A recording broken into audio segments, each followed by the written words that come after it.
तो सर ये जो हम एक क्रेडिट लेते हैं ना कि जी हम टेररिज्म का शिकार हो गए हैं क्योंकि हमने वॉर ऑफ टेरर में हिस्सा लिया था, हमने वॉर ऑफ टेरर में हिस्सा नहीं लिया था। हमने बेसिकली अमेरिका की मदद की थी, अमेरिका को यहाँ से जगह चाहिए थी जिससे कि वो जाकर ड्रोन या कोई भी अटैक अफगानिस्तान में कर सके, और हमने वो पैसा पकड़ा जब के जमाने से जो अफगान वॉर का हिस्सा बने। हालांकि ये तो जो है बिलावल भुट्टो जरदारी ने भी कहा था कि हमारा एक पास्ट रहा है, और जो कि हालांकि हमारा पास्ट नहीं, हमारा प्रेजेंट भी वैसा ही है और शायद फ्यूचर भी ऐसा ही होगा, जो जो गलतियां हम पहले करते रहे। और अभी भी ख्वाजा आसिफ साहब बिल्कुल ठीक कह रहे हैं कि यहाँ पे जो हम जिहाद को, जैसे आप भी कहते हैं सर वॉर ऑफ टेरर, आपसे ज्यादा कौन जानता है सर वॉर ऑफ टेरर। आप हमेशा कहते हैं हमने दहशतगर्दी की जंग लड़ी है, हमने कोई दहशतगर्दी की जंग नहीं लड़ी। हमने पैसे पकड़े थे और उसके बाद अपने लोगों को मरने के लिए छोड़ दिया। ऐसा ना हो कि ये भी बाथरूम में गिर जाए, जैसे अभी आपके फॉर्मर आर्मी चीफ जो है वो बाथरूम में गिर गए। बाजवा साहब सुना है कुछ बताने वाले थे, उस बताने से पहले वो गिर गए। ये भी होता है कि सर हो सकता है उनके पास कोई सीक्रेट हो, है ना सर, तो हो सकता है वो सीक्रेट किसी को बताने लगे हो। तो पहली बात तो ये कि मुझे तो यही हैरत हो गई कि बेचारे यहाँ कर क्या रहे थे। इसलिए कि सर हमारे तो कोई भी आर्मी चीफ रिटायरमेंट के बाद पाकिस्तान में रहते नहीं, अक्सर बाहर ही चले जाते कि जो हम पीस प्रोसेस का हिस्सा बनने जा रहे हैं ट्रम्प के कहने से इजराइल और हमास के बीच में। तो सर हम अपने यहाँ तो पीस ला नहीं पा रहे, हमारे यहाँ तो वो दूसरा वाला पीस हो रहा है कि वो टुकड़े टुकड़े करके हमें डाला जा रहा है। मैडम ख्वाजा आसिफ जो है वो हर रोज कोई ना कोई बात कर देते हैं। मैं अभी पढ़ रहा था, किसी इंडियन बंदे ने, दोस्त ने लिखा हुआ था, उसने कहा जी कि ख्वाजा आसिफ के remarks that US treating us as a toilet paper. ये क्या बात हुई? मतलब यहाँ जो ख्वाजा आसिफ ने बातें की हैं कि हमें जो है वो किस अंदाज से ट्रीट किया जाता है, और हमने जो है वो जिहाद कोई नहीं किया, हमने सुपर पावर को सर्व किया है, ये उनका मौकफ था। तो सर ये मेरे ख्याल से सच बोल रहे हैं सॉरी, इसलिए कि इससे पहले भी जब कई बार हमने देखा है, ये ऑपरेशन सिंदूर से पहले भी कई पुरानी वीडियोस भी ख्वाजा आसिफ साहब की सामने आई हैं जिसमें पार्लियामेंट में खड़े होकर और उन्होंने काफी बातें ऐसी की हैं जो कि मिलिट्री एस्टेब्लिशमेंट को भी बोला है, फौज के बारे में बातें की हैं और कि कोई जंग नहीं जीती और ये तमाम चीजें वो बोलते रहे। कोई फर्स्ट टाइम नहीं है। बीच बीच में मुझे हैरत भी हो गई कि उनको डिफेंस मिनिस्टर भी बना दिया गया। अलग लग तो ये रहा था कि अगर कोई इस तरह से बात करेगा तो उसको किसी खास पोजीशन पे नहीं रखा जाएगा, लेकिन अच्छी बात है कि उनको डिफेंस मिनिस्टर भी बनाया गया। और ऑपरेशन सिंदूर के वक्त भी वो इंटरनेशनल मीडिया पर जब गए थे और उन्होंने बातें की थी कि जी हम तो 30 साल मिलिटेंट्स को पालते रहे, डॉलर पकड़ने के लिए हमारी गलती थी, हमें गलती माननी चाहिए, इस किस्म की बातें भी उन्होंने की थी। तब हमारे कई जान पहचान वाले जो हैं, जो मीडिया में भी हैं और दूसरे लोग भी पाकिस्तान से, उन्होंने कहा था इनका मीडिया में जाना बंद कर देना चाहिए, ये इंटरनेशनल मीडिया के सामने ना आए या इंटरनेशनल मीडिया पे बात ना करें, इस किस्म की चीजें भी हुई थी। हालांकि ये तो जो है बिलावल भुट्टो जरदारी ने भी कहा था कि हमारा एक पास्ट रहा है, और जो कि हालांकि हमारा पास्ट नहीं, हमारा प्रेजेंट भी वैसा ही है और शायद फ्यूचर भी ऐसा ही होगा, जो जो गलतियां हम पहले करते रहे। और अभी भी ख्वाजा आसिफ साहब बिल्कुल ठीक कह रहे हैं कि यहाँ पे जो हम जिहाद को, जैसे आप भी कहते हैं सर वॉर ऑफ टेरर, आपसे ज्यादा कौन जानता है सर वॉर ऑफ टेरर। आप हमेशा कहते हैं हमने दहशतगर्दी की जंग लड़ी है, हमने कोई दहशतगर्दी की जंग नहीं लड़ी। हमने पैसे पकड़े थे और उसके बाद अपने लोगों को मरने के लिए छोड़ दिया। और जो जनरल परवेज मुशर्रफ थे उनका तो एक स्टेटमेंट ये भी चला था कि तकरीबन 4000 के करीब पाकिस्तानी जो है उन्होंने कहते थे कि जी उन्होंने बेच डाले, कि क्या कर दिया। तो सर ये जो हम एक क्रेडिट लेते हैं ना कि जी हम टेररिज्म का शिकार हो गए हैं क्योंकि हमने वॉर ऑफ टेरर में हिस्सा लिया था, हमने वॉर ऑफ टेरर में हिस्सा नहीं लिया था। हमने बेसिकली अमेरिका की मदद की थी, अमेरिका को यहाँ से जगह चाहिए थी जिससे कि वो जाकर ड्रोन या कोई भी अटैक अफगानिस्तान में कर सके, और हमने वो पैसा पकड़ा जब के जमाने से जो अफगान वॉर का हिस्सा बने। तो बिल्कुल ये बात तो हमने बहुत बार कही है, आपके शो में भी कई बार ये बात डिस्कस हुई है और मेरे शोज में भी होती है और जगह भी लोग बोलते हैं। तो अब तो चले, अब तो आपके डिफेंस मिनिस्टर यानी कि इस वक्त भी वो डिफेंस मिनिस्टर ऐसे नहीं कि चले गए, तो डिफेंस मिनिस्टर जो है सर उनके वो अपनी अगर ये बात कह रहे हैं तो उनकी बात को कैसे इनकार किया जाएगा। ऐसा ना हो कि ये भी बाथरूम में गिर जाए, जैसे अभी आपके फॉर्मर आर्मी चीफ जो है वो बाथरूम में गिर गए। बाजवा साहब सुना है कुछ बताने वाले थे, उस बताने से पहले वो गिर गए, कहाँ तक है पता नहीं, लेकिन बहरहाल ये खबर भी फैली हुई है कि कोई सीक्रेट्स थे उनके पास जो वो लोगों को बताने वाले थे, तो वो बाथरूम में स्लिप होके गिर गए। तो ऐसा ना हो कि ख्वाजा साहब जो है वो भी कहीं बाथरूम वाथरूम में ना गिर जाए। मेरा ख्याल है उनको आजकल बहुत एहतियात करनी चाहिए, इस किस्म की स्टेटमेंट देने के बाद कोई भी बाथरूम में गिर सकता है। बाथरूम जाने में एहतियात करनी चाहिए। बिल्कुल ना ही जाए तो अच्छा, कम ही जाए, और खासतौर पे पानी वानी से बचे। जी मैडम आप समझती हैं कि ये जो जनरल बाजवा अपने घर में, वो आई थिंक मॉर्निंग टाइम में कहा जा रहा है कि 4 बजे 4:30 बजे वॉशरूम गए हैं, वहां स्लिप हो गए हैं और उनका सर लगा है। तो ये बताएं कि ये जो आपको क्या लगता है, कोई साजिश हुई है उनके खिलाफ, उनको गिराया गया है या कुछ और वजह है, या उनके साथ क्या हुआ है, व्हाट हैज हैपेंड एक्चुअली, आप मतलब क्या समझती हैं इसमें? सर पता नहीं मुझे तो, अगर वैसे सोचा जाए आम सिटीजन के तौर पे, कोई भी आम इंसान अगर सोचेगा या गिरेगा अगर बाथरूम में, तो उसका सर एक बार लगेगा सर, या तो सर जमीन से लगेगा या बेसन से लगेगा या दीवार से लगेगा या दरवाजे से, एक बार लगेगा सर। ठीक है, सिवियर तरीके से इंजरी हो जाएगी, समझ आती है मुझे, लेकिन सर 3 बार सर लगा है सीवियर इंजरीज 3 हुई है उनको, तो इसका तो मतलब है कि उनका सर एक बार जमीन से या कहीं से लगा, उसके बाद उन्होंने उठा के फिर बेसन पे मारा, फिर उन्होंने उठाकर कहीं दीवार पे मारा। तो सर 3 बार जो है ना, उससे थोड़ा सा डाउट हो रहा है कि 3 बार सर कैसे किसी का लग सकता है, और वो भी सर कुछ ना कुछ गड़बड़ तो है। और क्या गड़बड़ है पता नहीं, लेकिन ये बात जो है वो किसी को भी हजम नहीं हो रही कि कोई आदमी बाथरूम में गिरेगा और उसको हेड इंजरीज जो है वो 3 हेड इंजरीज हो जाएंगी, वो भी सीवियर किस्म की। तो सर वो तो तभी होगी ना अगर कोई सर पकड़ के कहीं मारे, एक बार फिर उठा के फिर फेंके जमीन पे, 2 बार फिर उठा के दीवार पे दे, ठक 3 सर, तब तो हो सकता है। कोई अकेला बंदा 3 बार अपना सर क्यों मारेगा कहीं पर भी?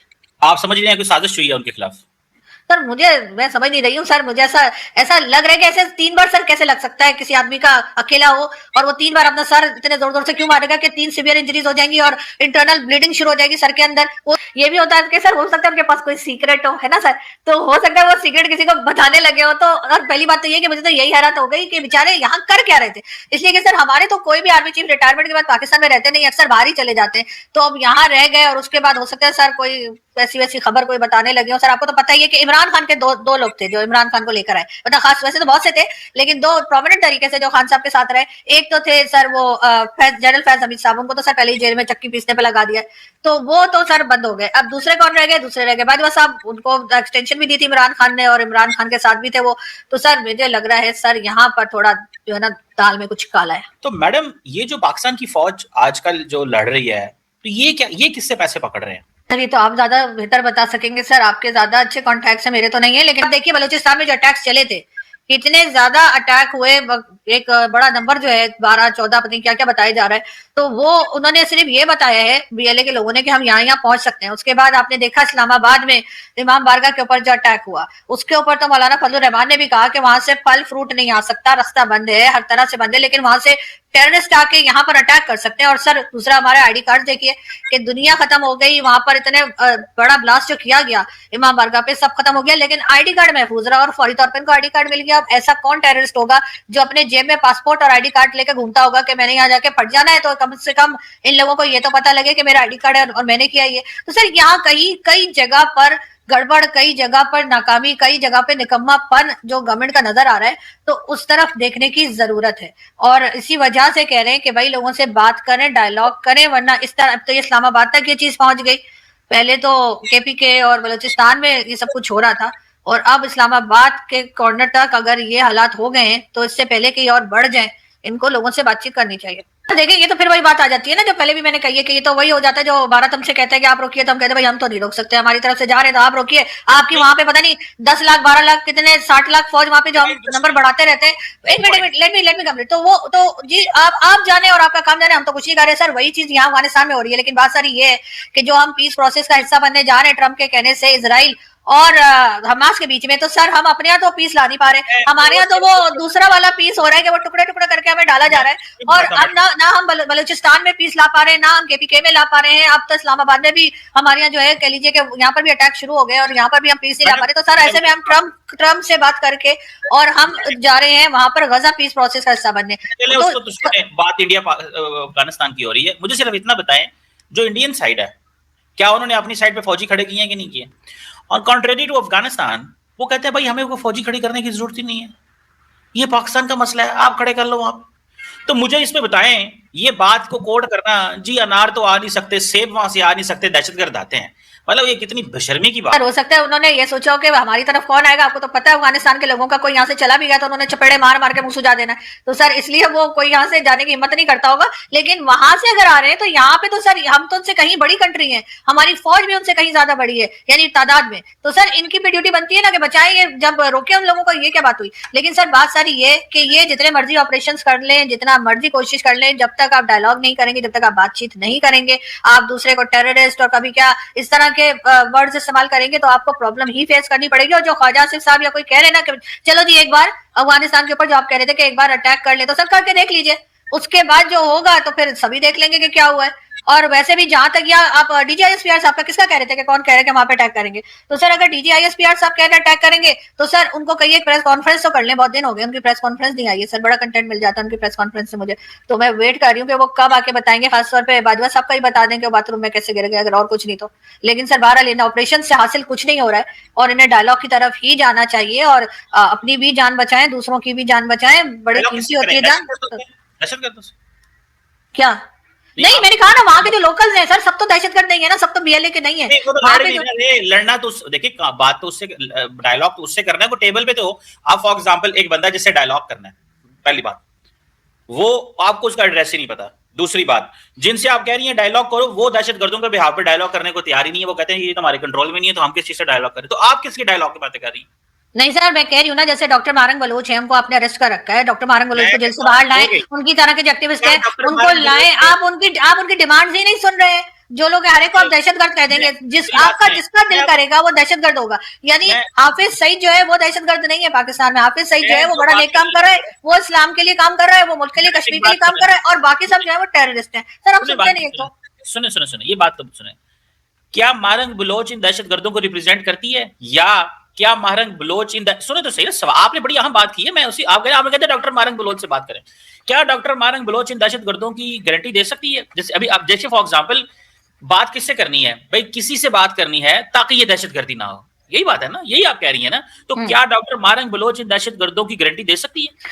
नहीं देखें, गारंटी तो कोई भी नहीं दे सकता, गारंटी तो कोई किसी ये की भी बात नहीं दे करें, सकता, लेकिन तो वो आप आपको किससे ये कह रहे लेकिन हैं वो बात आपको करें? ये तो बता सकती है ना कि यहाँ पर असल इशू क्या है, आपको असल इशू का पता ही कोई आपको नहीं क्या है, पता है आप लोग बस नहीं, लगे हुए क्योंकि वहां के मिनरल्स और वहां के जो कुछ है वो निकाल कर आप चाह रहे हैं कभी चाइना को दे दें, कभी अमेरिका को दे दें, और आप मैडम उस चक्कर में लगे हुए हैं, उसके बाद वो लोग जब मैडम आप पलट क्या के जवाब समझते हैं देते हैं तो आपको बड़ा पाकिस्तान बुरा का, लग जाता है। तो पाकिस्तान का ऑपरेटस है यहाँ पे, उसको नहीं पता वहां पे क्या मसला है? सर वो फिर क्यों नहीं हल कर रहे? नहीं नहीं देखिए बात सुने, वो तो कह रहे थे, वो आपके होम मिनिस्टर तो कह रहे थे कैसे चुकी मार है, तो वो ऐसे चुकी किधर है? मोहसिन मैं बता नकवी जो है, मोहसिन नकवी से कहिए कि एसएचओ को सामने लाओ या फिर रिजाइन करो, मोहसिन मैं नकवी से कहना अगर उनसे कंट्रोल नहीं हो रहा बलूचिस्तान मैडम तो आप फिर यहाँ पे एज अ होम मिनिस्टर उनको रिजाइन कर देना चाहिए, आपको नहीं लगता? या उनको आप रेजिग्नेशन लिखना नहीं आता, अगर नहीं आता तो उनको मेरा ईमेल एड्रेस दे दीजिएगा, मैं उनको रेजिग्नेशन लिख के भेज दूंगी, बस सिर्फ साइन करना रह जाएगा, अगर वो भी नहीं कर सकते तो अंगूठा लगा दे चाहे हाथ का या पाँव का, और उसके बाद मोहसिन नकवी जाए कॉर्नर में अपना जाके क्रिकेट का बेड़ागर्क जो कर रहे हैं वो करें, और एज अ होम मिनिस्टर वो रिजाइन कर दें। अगर उनसे कोई हालात नहीं संभल रहे और वो कह रहे हैं कि बॉस जी एक एसएचओ की मारे, तो वो एसएचओ है किधर? आप अच्छा तो बीएलए खत्म कर दीजिए, वो किधर है? एक एसएचओ की मार जो कह रहे थे उनसे बोलिए कि एक एसएचओ को लाए और इन तमाम लोगों को खत्म कर दें। उन्होंने कहा था नहीं 1500 लोग हमें नहीं बताएंगे कि हमने क्या करना है, तो अभी तक तो पता नहीं कितने 100 लोग मारे जा चुके हैं, वो 1500 खत्म नहीं हुआ अभी तक। तो दोस्तों जैसा कि आपने क्लिप में देखा कि ख्वाजा आसिफ जो है ना पाकिस्तान का डिफेंस मिनिस्टर, वो बात कर रहा है कि अमेरिका ने पाकिस्तान को टॉयलेट पेपर की तरह यूज़ किया है हमेशा से और उसके बाद फेंक दिया है, ऐसा कहना है पाकिस्तान के रक्षा मंत्री का ख्वाजा आसिफ। तो पाकिस्तान का डिफेंस मिनिस्टर है ना, वो पाकिस्तानियों की पोल खोल रहा है भाई, एक के बाद ऐसा बयान देता है कि पाकिस्तानियों की जल के राख हो जाती है। पता कैसे? मतलब कि जब ऑपरेशन सिंदूर चल रहा था उसके बाद भाई ख्वाजा आसिफ का इंटरव्यू लिया था किसी इंटरनेशनल मीडिया ने, तो वहाँ पे पूछा गया था ख्वाजा आसिफ से कि क्या बोलते हैं आप, मतलब कि प्रूफ दीजिए जो क्या बोलते हैं आपने जो राफेल गिराए हैं ना भारत के, आप प्रूफ दीजिए। तो कहता है कि it's all on social media, ये तो देख लो, ये तो हाल इनकी, ठीक है। और उसके बाद भाई कितनी बार ये बोल चुका है कि भाई अमेरिका के लिए हमने कितनी बार डर्टी वर्क किया है, ठीक है। और उसके बाद भाई साहब अमेरिका हमें भूल गया है, ठीक है। इस बार तो भाई साहब हद ही कर दी, इस बार तो बोल दिया टॉयलेट पेपर की तरह यूज़ करा, भाई साहब टॉयलेट पेपर बोल दिया पाकिस्तान को। भाई साहब सोचने वाली बात है, भाई साहब पाकिस्तान का डिफेंस मिनिस्टर ये बात कर रहा है, क्योंकि भाई साहब जो अमेरिका मतलब भाई साहब पाकिस्तान के गुण गा रहा था, और भाई पाकिस्तान के तो क्या, पाकिस्तान को तो मतलब कि भाई मतलब कि पहाड़ पे चढ़ा दिया था, और भाई भारत के तो कितने जहाज ही गिरा दिए थे। अभी मतलब कि ट्रम्प हम बढ़ाता रहता है, मतलब कि भारत के जहाज इतने करिए कि भाई ट्रम्प, क्योंकि भाई जो भारत के जहाज़ थे ना भाई वो राफेल, वो फ्रांस से थे, और अमेरिका और फ्रांस का 36 का आंकड़ा चल रहा है, ये पूरी दुनिया जानती है, ठीक है भाई साहब। और उस चीज़ में और भाई अमेरिका को सूट कर रहा था भाई साहब ये सब चीज़, ठीक है, और पाकिस्तान को भी खुश करना था, तो भाई उसने भंड छोड़ने शुरू कर दिए ट्रंप ने, ठीक है। अब उसके बाद ये डिफेंस मिनिस्टर भाई साहब पाकिस्तानियों की पोल खोलने में लगा हुआ है, ठीक है भाई साहब। अब कुछ लोग तो ये कह रहे हैं कि भाई ये ना डिफेंस मिनिस्टर ख्वाजा आसिफ ये रो का एजेंट है, ठीक है भाई साहब, इंडिया के लिए काम कर रहा है, मतलब कि भाई सच बात तो सुन ही नहीं सकते, हर चीज़ भारत पे डाल देते हैं, ठीक है भाई। और ये वही ट्रंप है जिसने बोला था भाई 33 बिलियन खा चुका है पाकिस्तान हमारा, और उसके बाद भाई पाकिस्तान ने हमारे लिए वो काम भी नहीं करा जो हम चाह रहे थे, ठीक है भाई साहब। पाकिस्तान ने हमें फूल बनाया है, ये ट्रंप का कहना है भाई साहब, कहना था, मतलब कि 2-3 साल पहले का ट्वीट है, अब ये ट्रंप ने ये बात खुद बोली है, ठीक है भाई। और ये बात तो सच है कि ना भाई पाकिस्तान ने अमेरिका के साथ डबल गेम खेली है, ठीक है भाई साहब। अमेरिका को लॉलीपॉप दिखा के उसके बाद चाइना के साथ भी मतलब लगा रहता है, ठीक है भाई साहब, पाकिस्तान। और उसके बाद अमेरिका ने तो और भी डबल ट्रिपल गेम खेली है भाई पाकिस्तान के साथ में भाई, ठीक है भाई साहब। वाइट हाउस में डिनर भी करवा दिया, उसके बाद भाई साहब ट्रेड डील किसके साथ कर ली, भारत के साथ में, जिसके राफेल जहाज गिरा रहा था, ठीक है भाई, ट्रंप जो है, ठीक है भाई साहब। मौका परस्त है भाई ट्रंप, ठीक है, एक तरीके से भाई साहब, जहाँ से फ़ायदा मिलता है भाई ट्रंप वहाँ चला जाता है, ठीक है भाई। अब भारत के साथ में ट्रेड डील कर ली है, उसके बाद भाई साहब मतलब बहुत, और भारत का टैरिफ जो है 18% भी कर दिया है ट्रंप ने भाई साहब, सोने पे सुहागा ही है। और प्लस में क्या है, पाकिस्तान का 19% टैरिफ कर दिया भाई, वो क्या बोलते हैं ट्रंप ने। ये तो भाई बात बिल्कुल ही भाई साहब पाकिस्तानी हजम ही नहीं कर पा रहे हैं, ठीक है भाई साहब। पाकिस्तान को मतलब कि भाई साहब गाज़ा पीस प्लान के लिए भी बुलाया जा रहा है, ठीक है भाई। मतलब कि जहाँ पे खुद पीस नहीं है, वहाँ पे पीस प्लान के लिए क्या बोलते हैं, पाकिस्तान की फ़ौजें जाएंगी, ठीक है भाई साहब। और पाकिस्तान तो फ़ौजें नहीं भेज सकता वहाँ पे भाई, बिल्कुल कुछ भी कर लेगा पाकिस्तान, लेकिन गाज़ा में कैसे भेज देगा भाई फ़ौज।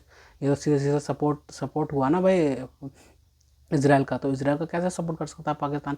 इस वजह से भाई साहब ये पाकिस्तान ना मतलब भंड छोड़ने में लगा हुआ है कि भाई अमेरिका ने तो ये करा था हमारे साथ, वो करा था, कि भाई अमेरिका मतलब मतलब कि वो पाकिस्तान से कोई फेवर ना ले पाए, क्योंकि भाई ईरान के लिए भी ज़रूरत पड़ रही है पाकिस्तान की। तो भाई मतलब कि ट्रंप ने तो भाई झटके देने शुरू कर दिए हैं, ठीक है भाई साहब। और पाकिस्तान अब फंस गया है भाई साहब, इतनी एड लेने के बाद, इतना पैसा लेने के बाद अमेरिका के, भाई साहब क्या करेगा भाई साहब वो। लेकिन भाई पूरी तरीके से पाकिस्तान अब अमेरिका के कैंप में नहीं जा रहा है, क्योंकि भाई चाइना भी है, चाइना भी नाराज़ नहीं करना चाहता पाकिस्तान। इस भाई मैं एक ही बात कहूँगा कि भाई अमेरिका से भी सपोर्ट ले लेते हो तुम, फिर चाइना से भी कर्जा ले लेते हो, तो भाई दो नाव में पाँव रखोगे तो भाई क्या हाल होना है तुम्हारा, तो भाई पूरी दुनिया जानती है, ठीक है भाई साहब।